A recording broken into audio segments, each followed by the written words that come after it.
ബൈക്കിന്റെ ഡേറ്റോണ എന്ന വാക്കിന്റെ അർത്ഥം മനസ്സിലാക്കാനായിട്ട് ഒരു 8000 RPM വരെ നമ്മൾ വെയിറ്റ് ചെയ്യേണ്ടതായിട്ട് വരും. ഈ ഒരു ബൈക്കിനെ വെച്ചിട്ട് ഒരു നെഗറ്റീവായിട്ട് പറയാൻ പറ്റില്ല, എൻ്റെ ഒരു എക്സ്പെക്ടേഷൻ മിസ്മാച്ച് എന്നാണ് പറയുന്നത്. അപ്പോൾ കഥ തുടങ്ങുന്നത് അമേരിക്കയിലെ ഫ്ലോറിഡയിലുള്ള പ്രശസ്തമായ ഡേറ്റോണ ബീച്ച് റേസിംഗ് ട്രാക്കിൽ നിന്നാണ്. 1966 ട്രയംഫിന്റെ T100 ടൈഗർ എന്ന ബൈക്കിൽ മത്സരിച്ച ബഡ്ഡി എൽമോർ എന്ന റേസർ ഏകദേശം 46ാം സ്ഥാനത്ത് നിന്ന് ആരംഭിച്ച് ഒരു വൻ തിരിച്ചുവരവെന്നൊക്കെ പറയാം നടത്തി ഡേറ്റോണ 200 റേസിൽ വിജയിക്കുകയുണ്ടായി.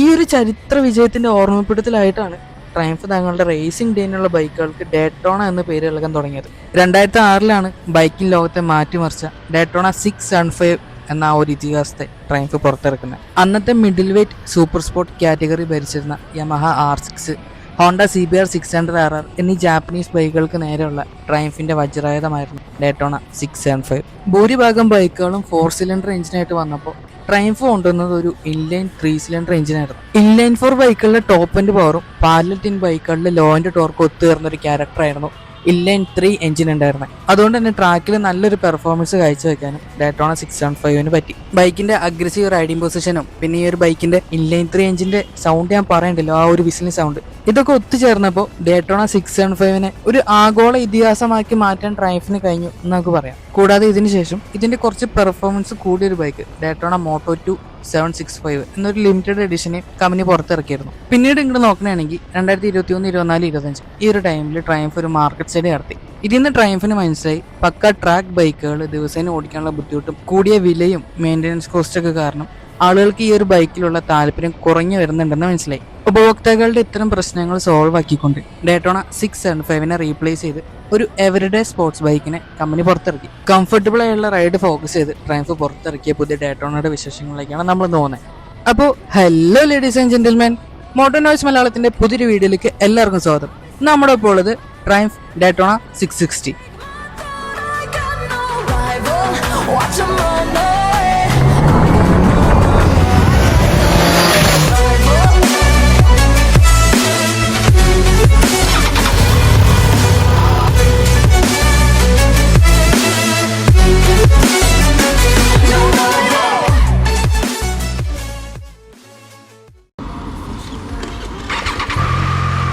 നമ്മൾ എവിടെ പോയി പരിപാടി അവതരിപ്പിച്ചാലും ഇതാണല്ലോ അവസ്ഥ എന്ന് ഓർക്കുമ്പോഴാണ്. ഞാൻ വീട്ടിൽ നിന്ന് ഇറങ്ങിയപ്പോൾ അത്ര മഴ ഉണ്ടായിരുന്നില്ല, ഞങ്ങളുടെ ആ ഒരു സൈഡിലേക്ക് അത്ര മഴയില്ല. പക്ഷെ ഇവിടെ വന്നപ്പോൾ തൊട്ട് ഒരുമാതിരി നല്ല മഴ. 8 മണിക്ക് ഇവിടെ എത്തിയതാണ്, ബൈക്കിൻ്റെ ഓണറിനെ കണ്ടു. ഏകദേശം 1.5 മണിക്കൂർ മഴ മാറാനായിട്ട് നോക്കി നിന്നു. മഴ ഒന്നും ഒതുങ്ങിയപ്പോൾ ഇങ്ങ് ഇറങ്ങിയതാണ്, പക്ഷെ വീണ്ടും അപ്പോൾ തന്നെ മഴ പെയ്തു. ഏതായാലും ഒരുമാതിരി മഴ നനഞ്ഞു, എന്നാൽ പിന്നെ കുളിച്ച് കയറാമെന്നുള്ളൊരു മെൻറ്റാലിറ്റിയിൽ ഇങ്ങ് ഇറങ്ങിയതാണ്.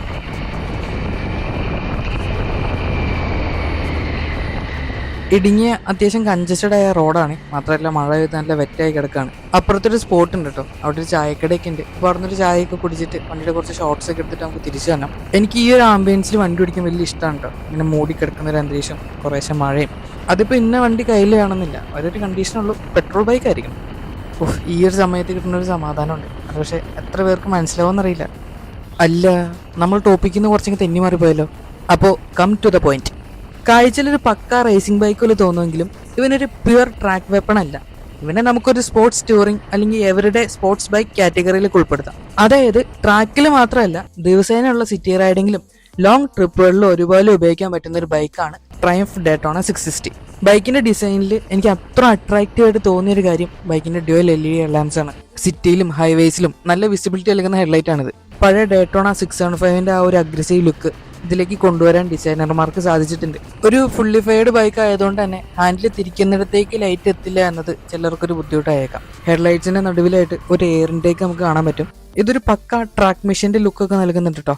സ്റ്റോക്ക് ആയിട്ട് തന്നെ ഒരു മീഡിയം സൈസിലുള്ള വിൻസ്ക്രീൻ ആണ് ബൈക്കിനുള്ളത്. ഇത് ബൈക്കിന്റെ ലുക്കിനോട് മാച്ച് ചെയ്യുന്നുണ്ടെങ്കിലും ഒരു 100-110 km/h മുകളിലേക്ക് പോകുമ്പോൾ റൈഡർക്ക് വിൻ ബ്ലാസ്റ്റ് കൊടുക്കാൻ ചാൻസ് ഉള്ളല്ലോ തോന്നുന്നുണ്ട്. ഫെയറിംഗ് മൗണ്ടഡ് മിറേഴ്സ് ആണ് ബൈക്കിന് വരുന്നത്. വൈഡ് ആയിട്ടുള്ള നല്ല വിസിബിലിറ്റി നൽകുന്ന മിറേഴ്സ് ആണിത്. പ്രത്യേകിച്ച് നെഗറ്റീവ്സ് ഒന്നും മിററിൽ കാണാനില്ല, പക്ഷെ ഇത്ര വൈഡായിട്ട് നിൽക്കുന്നതുകൊണ്ട് തന്നെ ഒരു കൺജസ്റ്റഡ് ആയ ട്രാഫിക്കിലൂടെ ഒക്കെ എടുക്കുമ്പോൾ വേറൊരു വണ്ടിയിലേക്ക് കൊണ്ട് കുത്താൻ ചാൻസ് ഉണ്ട്. അതൊന്ന് സൂക്ഷിച്ചാൽ മതി, വേറെ കുഴപ്പമൊന്നുമില്ല. ബൈക്കിന്റെ മീറ്റർ കൺസോളിന്റെ ഭാഗത്തോട്ട് വരുമ്പോൾ ഒരു സ്പ്ലിറ്റ് സ്ക്രീൻ സെറ്റപ്പാണ് നമുക്ക് കാണാൻ പറ്റുന്നത്. മുകളിൽ ഒരു വൈറ്റ് ഓൺ ബ്ലാക്ക് സെറ്റപ്പിലുള്ള LCD ഡിസ്പ്ലേയും അതിന് താഴെയായിട്ട് ഒരു കളർ TFT ഡിസ്പ്ലേ ആണ് വരുന്നത്. മുകളിലത്തെ ഡിസ്പ്ലേയിൽ tachometer, digital speedometer, gear position, അതുപോലെ തന്നെ ഫ്യൂൽ ഗേജ് എന്നിവയും താഴെ ഡിസ്പ്ലേയിൽ റൈഡിംഗ് മോഡ്സും ട്രിപ്പ് ഡീറ്റെയിൽസും 10x10 നാവിഗേഷൻ അതുപോലെ തന്നെ ഫോൺ അലേർട്സും ആണ് വരുന്നത്. റോഡ്, റെയിൻ, സ്പോട്ട് എന്നിങ്ങനെ 3 റൈഡിംഗ് മോഡുകളാണ് ബൈക്കിനുള്ളത്. ഇതിലെ ഫീച്ചറുകൾ മാറ്റാനായിട്ട് ഇടതുവശത്തെ ഹാൻഡിൽ ബാറിൽ ഒരു 5-വേ ജോയിസ്റ്റിക്ക് നമുക്ക് കാണാൻ പറ്റും. ഒരു മിഡിൽ വെയിറ്റ് അല്ലെങ്കിൽ ഒരു സൂപ്പർ ബൈക്കിലേക്ക് നോക്കുമ്പോൾ അതിന് മീറ്റർ കൺസോളിന്റെ കാര്യം എടുത്തു പറയുമ്പോൾ കുറേ കാര്യങ്ങൾ പറയേണ്ടതായിട്ടുണ്ട്. അപ്പോൾ ഈ ഒരു ഭാഗം മാത്രം കുറെ ലെങ്ത് ആയിട്ട് തോന്നും. നമ്മൾ ഈ ഒരു വീഡിയോയിലാണെങ്കിലും പറയേണ്ട കാര്യങ്ങൾ ജസ്റ്റ് പറഞ്ഞു പോയിട്ടുള്ളൂ. മീറ്റർ കൺസോളിന്റെ ഭാഗത്തേക്ക് എന്തെങ്കിലും ഡൗട്ട് ഉണ്ടെങ്കിൽ പറയാം, നമുക്ക് സെപ്പറേറ്റ് ഒരു വീഡിയോ ആയിട്ട് അല്ലെങ്കിൽ ഒരു ഷോർട്സ് ആയിട്ട് ചെയ്യാം. 660cc liquid cooled inline 3 cylinder എഞ്ചിനാണ് ബൈക്കിന് വരുന്നത്. ഇത് 93.8 bhp 11,250 rpmലും 69 ന്യൂട്ടൺ ടോർക്ക് 8,250 rpmലാണ് ഉൽപ്പാദിപ്പിക്കുന്നത്.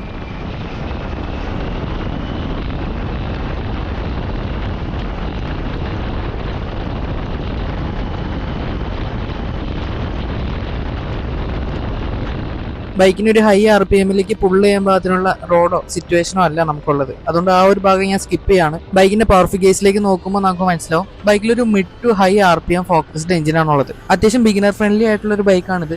അതിനർത്ഥം ബൈക്ക് ഓടിക്കാൻ പഠിക്കുന്നവർക്കെന്നല്ല, ഒരു 200cc 300cc ഒക്കെ ഓടിക്കുന്നവർക്ക് ഈ ഒരു ബൈക്കിനെ എളുപ്പം ഹാൻഡിൽ ചെയ്യാൻ പറ്റും. കാരണം ഈ ഒരു ബൈക്കിന്റെ ലോ ആൻഡ് പവർ ഡെലിവറി എന്നുള്ളത് ലീനിയർ ആണ്. 7,000-8,000 RPM മുകളിലേക്കാണ് ഈ ഒരു ബൈക്ക് കൂടുതലും ഷൈൻ ചെയ്യുന്നത്. നമ്മൾ ആദ്യം പറഞ്ഞ പോലെ ബൈക്കിന്റെ ഡേറ്റോണ എന്ന വാക്കിന്റെ അർത്ഥം മനസ്സിലാക്കാനായിട്ട് ഒരു 8,000 RPM വരെ നമ്മൾ വെയിറ്റ് ചെയ്യേണ്ടതായിട്ട് വരും. ബൈക്കിന്റെ സൈഡ് പ്രൊഫൈലിലേക്ക് നോക്കുമ്പോൾ പഴയ ഡേറ്റോണയെ പോലെ ഭയങ്കര ഷാർപ്പായ എഡ്ജുകളല്ല ഈ ഒരു ബൈക്കിനുള്ളത്. പകരം കുറച്ചുകൂടെ വീതിയുള്ള മസ്കുലർ ആയ ഒരു സ്പോർട്സ് ടൂറർ ശൈലിയിലാണ് ട്രയംഫ് ഈ ഒരു ബൈക്കിനെ ഡിസൈൻ ചെയ്തിരിക്കുന്നത്. എഞ്ചിന്റെ കുറച്ച് ഭാഗങ്ങൾ പുറത്തേക്ക് കാണാൻ പറ്റുന്ന രീതിയിലാണ് ഫെയറിംഗിന്റെ കട്ടുകളൊക്കെ വരുന്നത്. ബൈക്കിന്റെ ഫ്യൂൽ ടാങ്കിന്റെ ഷേപ്പ് ഒക്കെ അടിപൊളിയായിട്ട് ചെയ്തിട്ടുണ്ട്. റൈഡർക്ക് കാൽമുട്ടുകൾ വെച്ചിട്ട് വണ്ടിയെ നന്നായിട്ട് ഹഗ് ചെയ്തിരിക്കാൻ പാകത്തിനുള്ള ഒരു ഡിസൈനാണിത്. 14 ലിറ്ററാണ് ബൈക്കിന്റെ ഫ്യൂൽ ടാങ്ക് കപ്പാസിറ്റി വരുന്നത്. ഏകദേശം 17-നും 22-നും ഇടയ്ക്ക് കേട്ടാണ് ബൈക്കിന് മൈലേജ് കിട്ടുന്നത്. ബൈക്കിന്റെ ഫെയറിംഗിന് അടിയിലായിട്ട് ഒതുക്കി വെച്ചിരിക്കുന്ന രീതിയിൽ ഒരു അണ്ടർബെല്ലി എക്സോസ്റ്റ് നമുക്ക് കാണാൻ പറ്റും. ലോ RPMൽ ഒരു തിക്ക് ബേസ് ഗ്രൗളും ഒരു 8,000 RPM മേളിലേക്ക് വരുമ്പോൾ ഒരു പക്ക മോട്ടോ ടു റേസ് ബൈക്കിന്റെ വിസിൽ സൗണ്ടാണ് ബൈക്കിനുള്ളത്.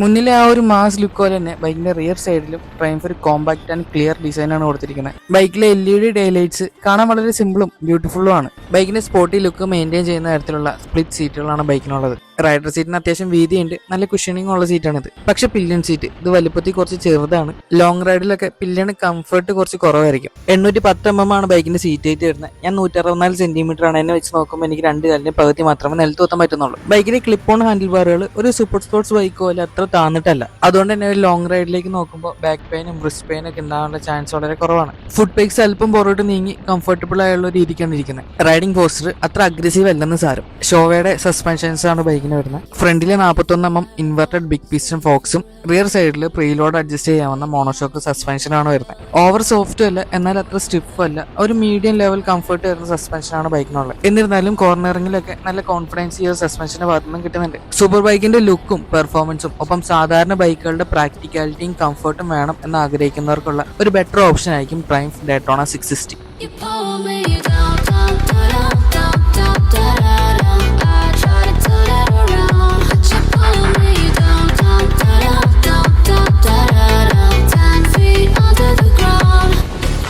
ബൈക്കിന്റെ ബ്രേക്കിങ്ങിന്റെ ഭാഗത്തോട്ട് നോക്കുമ്പോൾ ഡ്യുവൽ ചാനൽ ABSനോടൊപ്പം ഫ്രണ്ടിൽ 310 mm ഫ്ലോട്ടിംഗ് ഡിസ്കുകളും 2 ഡിസ്കുകളുണ്ട്.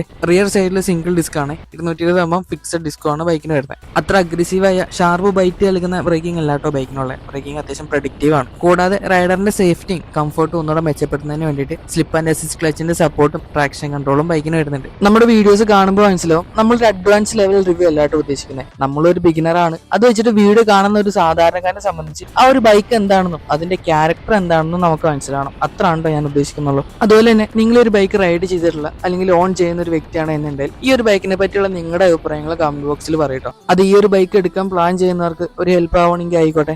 ഈ ഒരു ബൈക്ക് ഒരു കംപ്ലീറ്റ് പെർഫെക്റ്റ് ബൈക്കാണെന്ന് നമുക്ക് പറയാൻ പറ്റില്ല. ഈ ഒരു ബൈക്കിന് ഇതിൻ്റെതായ നെഗറ്റീവ്സ് ഉണ്ട്. 95 ഹോഴ്സസ് ഉൽപ്പാദിപ്പിക്കുന്ന ഒരു ബൈക്കാണിത്. അത് വെച്ചിട്ട് നോക്കുമ്പോൾ ഇതിന്റെ ബ്രേക്കിംഗ് ഒന്നുകൂടി ഷാർപ്പാക്കാമായിരുന്നു എന്നൊരു ചിന്താഗതി എനിക്കുണ്ട്. പിന്നെ എനിക്ക് തോന്നിയൊരു കാര്യം, അത് ഈ ഒരു ബൈക്കിനെ വെച്ചിട്ട് ഒരു നെഗറ്റീവായിട്ട് പറയാൻ പറ്റില്ല. എൻ്റെ ഒരു എക്സ്പെക്ടേഷൻ മിസ്മാച്ച് എന്നാണ് പറയാം. മിഡിൽ വെയിറ്റിൽ പുതിയ ഡേറ്റോണ വരുന്നതെന്ന് പറഞ്ഞപ്പോൾ ആ ഒരു 615ന്റെ ലെഗസി ക്യാരി ചെയ്യുന്ന ഒരു ബൈക്കാണെന്ന് ഞാൻ അന്ന് പ്രതീക്ഷിച്ചായിരുന്നു. പക്ഷെ എന്റെ എക്സ്പെക്ടേഷൻ വെച്ചിട്ട് എൻ്റയർലി ഡിഫറന്റ് ആയ ഒരു ബൈക്കാണ് വന്നത്. പവർ ഗേജ് കണ്ടപ്പോൾ മനസ്സിലായി ഒരു പുലിക്കുട്ടിനെ പിടിച്ച് പൂച്ചക്കുട്ടി ആക്കിയിട്ടുണ്ടെന്നും. പക്ഷെ പ്രശ്നമല്ല, വണ്ടി ഒന്നുകൂടെ യൂസർ ഫ്രണ്ട്ലി ആയിട്ടുണ്ട്. വേറെ പ്രത്യേകിച്ച് നെഗറ്റീവ്സ് ആയിട്ടൊന്നും ഈ ഒരു ബൈക്കിൽ എനിക്ക് ഫീൽ ചെയ്യുന്നില്ല. നിങ്ങൾക്ക് എന്തെങ്കിലും അനുഭവങ്ങൾ ഉണ്ടെങ്കിൽ അത് കമന്റ് ബോക്സിൽ ഷെയർ ചെയ്യട്ടോ. ഏകദേശം 12,40,000 രൂപയുടെ അടുത്തായിട്ടാണ് കൊച്ചിയിൽ ഈ ഒരു ബൈക്കിന്റെ ഓൺ റോഡ് പ്രൈസ് വരുന്നത്. ഇവന്റെ മെയിൻ ആയിട്ടുള്ള കമ്പാരിസൺ വരുന്നത് Honda CBR 650R, Suzuki GSX 8R, even അപ്പറിലെ R660 എന്നീ ബൈക്കുകളായിട്ടാണ്. ഇതിൽ നിങ്ങൾക്ക് വാല്യൂ ഫോർ മണി ആയിട്ട് തോന്നുന്ന ബൈക്ക് ഏതാണെന്നും നിങ്ങളാണെങ്കിൽ ഈ ഒരു ബൈക്കുകളിൽ ഏത് ചൂസ് ചെയ്യും അതിനുള്ള കാരണം കൂടി ഒന്ന് കമന്റ് ബോക്സിൽ പറയുകയാണെങ്കിൽ ബെറ്റർ ആയിരുന്നു. അപ്പോൾ നമ്മുടെ ഡേറ്റോണ 660യുടെ വിശേഷങ്ങൾ ഇവിടെ കൊണ്ട് അവസാനിക്കുകയാണ്. വീഡിയോ ഇഷ്ടപ്പെട്ടിട്ടുണ്ട് എന്നുണ്ടെങ്കിൽ നമ്മളൊന്ന് സപ്പോർട്ട് ചെയ്യുക,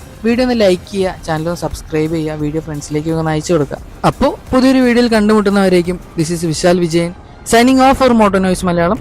താങ്ക് യു.